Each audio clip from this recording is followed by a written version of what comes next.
5 எழுத்தையும் ஒரே நேரத்துல நமசிவாய நமசிவாய நமசிவாயன்னு சொல்லிடலாம். ஆனா தியானிக்கும் போது அப்படி தியானிக்க கூடாது. ந ம சி வ ய ந ம சி வ ய அப்படி தியானிக்கணும்.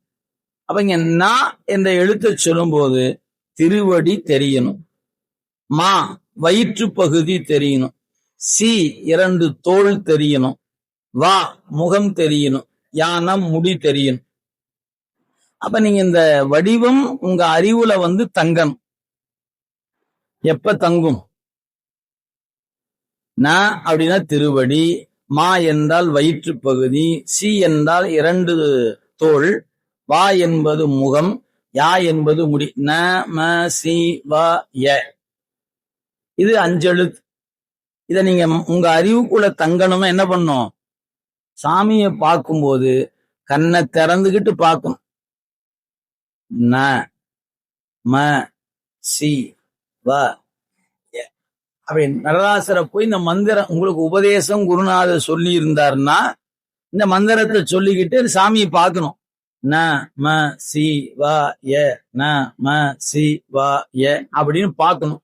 அப்படி பார்த்து அந்த காட்சியை உங்க நெஞ்சுக்குள்ள படம் எடுத்து வைத்து கொண்டால் கண்ணை மூடி உட்காரும் போது அந்த காட்சி உங்க அறிவுல நிற்கும்.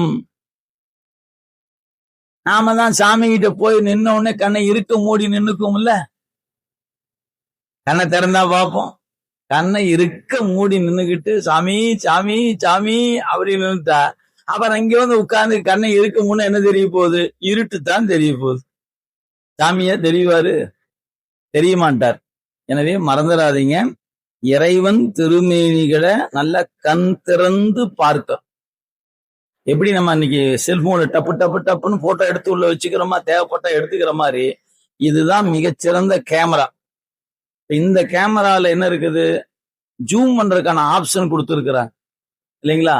இப்படி இப்படின்னு பார்த்தா இப்படின்னா இப்படி இப்படின்னா அப்படியே தூரமா போகும், இப்படி இப்படின்னா பக்கத்துல வந்துதா இல்லையா? இதெல்லாம் இங்கதானே இருக்குது. இந்த கண்ணுல அந்த வேலை இருக்கு தெரியுமில உங்களுக்கு. இப்ப நான் இந்த மைக்கை நான் பார்த்தேன்னா இது மட்டும்தான் நீங்களும் அவுட் ஆஃப் போக்கஸ். நான் முன்வரிசையில் இருக்கிற பார்த்தேன்னா இந்த மைக் அவுட் ஆஃப் போக்கஸ் ஆயிடும். கடைசியில் இருக்கிற ஒருத்தர் நான் பார்த்தேன்னு வச்சுங்களேன், இப்ப என்னுடைய கண்ணு ஆட்டோமேட்டிக் என்ன ஆகுது? ஜூமுக்கு போகுது. க்ளோஸ் வரணும் க்ளோஸ் போகும், ஜூம் போனா ஜூம் போகும். இதெல்லாம் எங்க நடக்குது? சாமி கொடுத்த கொடைங்க. ஆப்பிள் போனை வச்சு பார்த்துட்டே நம்ம இவ்வளவு வியந்து போகிறோமே, ஃப்ரீயா கொடுத்துக்கிறாங்க இந்த ஆப்ஷனை. நீங்க எதை விரும்பி பார்க்கணும்னு நினைக்கிறீங்களோ அதை நோக்கி இந்த கண் என்ன பண்ணுது? அவ்வளவு தூரம் போய் பார்க்குது. இப்ப என்ன அது?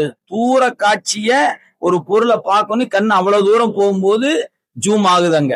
அது வேண்டாம், இங்க பக்கத்துல புத்தகத்தை பாருன்னா புத்தகத்துக்கு வந்துருச்சு, பக்கத்துல இப்படிங்கிறதுக்குள்ள வந்துருச்சு. ஆனா இது அப்படி வருமா என்ன? வராது. மெல்ல மெல்லத்தான் உள்ள சேரும். ஏன்? அப்படியே ஒரு வாரம் ஆகி அப்புறம் தெளிவா தெரியும். நமக்கு அப்படி இல்லையே, எப்படின்னா பார்க்கணும், அப்படி பார்த்தா அங்க தெரியுது, எல்லாம் தெளிவாவே தெரியுது. அப்ப எவ்வளவு பவர்ஃபுல்லான ஒரு கேமராவை நமக்கு வச்சிருக்கிறான்.